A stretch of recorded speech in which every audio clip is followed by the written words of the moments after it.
Hey guys, my name is Joanna, also known as Just Another Flutist here on YouTube, and today I'm going to be talking about my questionnaire checklist that I go through every single time I decide whether or not I'm going to do a gig. So for those of you who are new on this channel, I am a professional musician, and even though I'm usually here on YouTube making videos or on FaceTime or Skype giving online private lessons, I do occasionally get the odd request to do an in-person gig. I developed this little questionnaire for myself while I was still in university. That was when I was kind of feeling out how gigs even worked. Quite honestly, none of my teachers really taught me how to deal with gigs in the first place, so I thought I would share with you guys what I came up with. Quick disclaimer, this video is not telling you exactly which gigs to take and which gigs not to take. I'm just making this video to help you make that decision. The exact same gig can be a very wrong decision for one person, but a very right decision for another. The first question I always ask myself is, what is my minimum charge for this kind of gig? This answer will vary for everyone. You will need to do some research asking around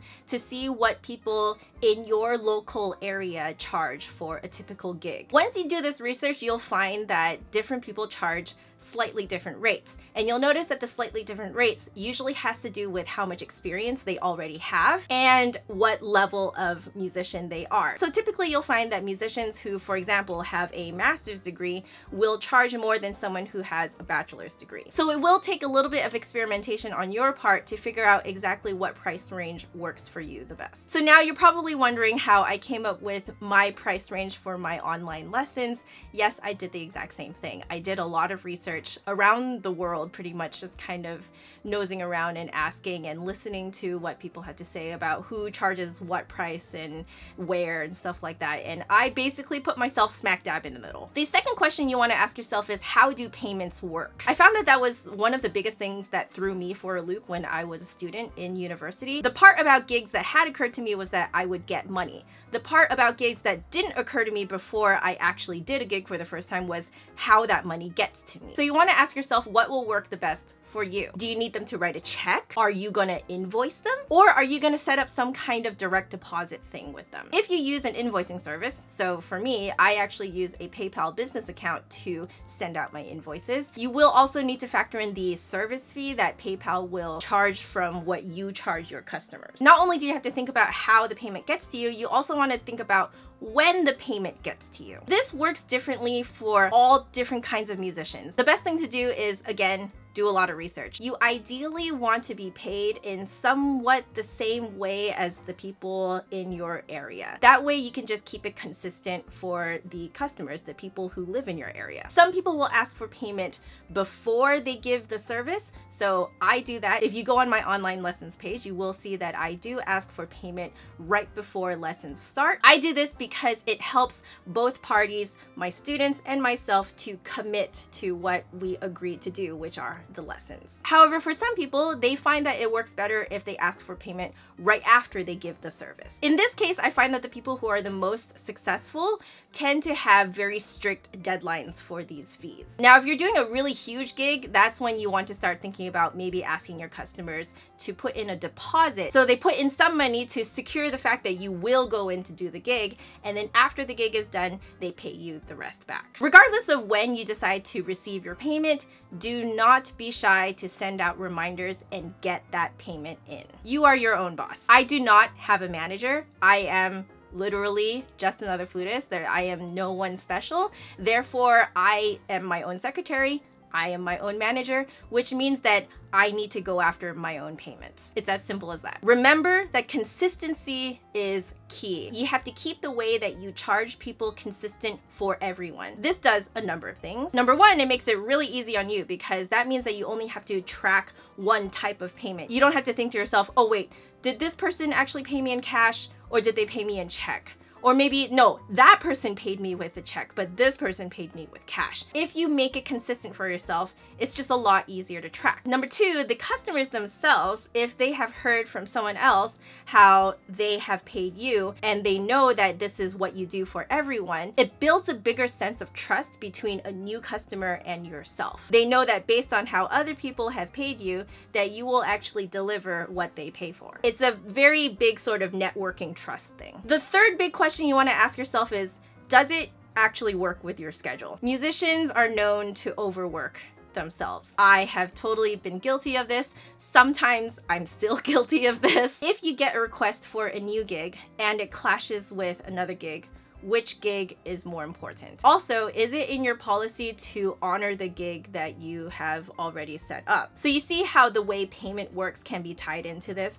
Say if someone put in a deposit on you, then you definitely cannot take this new gig because this other customer already put in a deposit for this other gig that you already promised to go to. You also want to factor in your own mental and physical health into your schedule. I had the experience of overworking myself to the point where I got really sick. There have been a couple of times that I have actually come down with like a fever because my schedule was so busy that I neglected to take care of myself. Like I wasn't eating right, I wasn't drinking enough water, I just was not staying healthy because I didn't have the time or energy to think about it. What that ended up doing was that it put me out of work. I could not function. I couldn't follow through with everything, so I ended up having to postpone a lot of lessons. Mostly I'm a teacher, so it's mostly lessons. And the thing is, when you're an independent musician, you're your own boss. You're your own CEO. You make work for yourself and you get the payment in yourself. You are your own company. That means then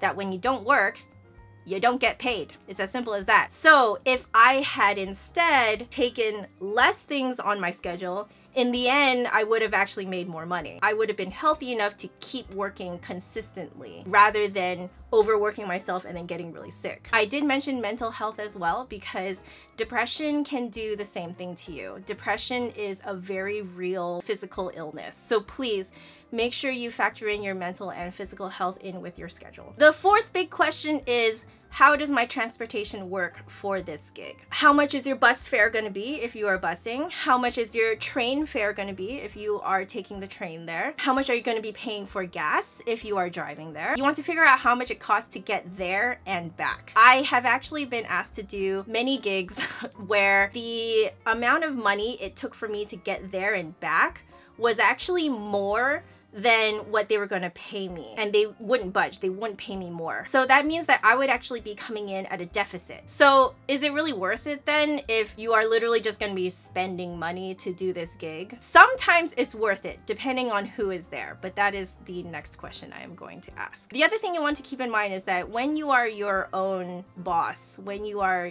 an independent musician, your time is money. Your time is worth money. People are paying you for your time to do things. So you want to ask yourself if this gig that is being requested of you is actually worth your time. You do need to ask yourself, how badly do you need the money? And again, I reiterate, the answer to that question is different for everyone. The last and fifth question that I ask myself is, realistically speaking, will this gig further my career? So this question is more of a long-term type of question. If you in the short term need money, then yes, I encourage you to take all the gigs that you can get that will not turn into a deficit for you.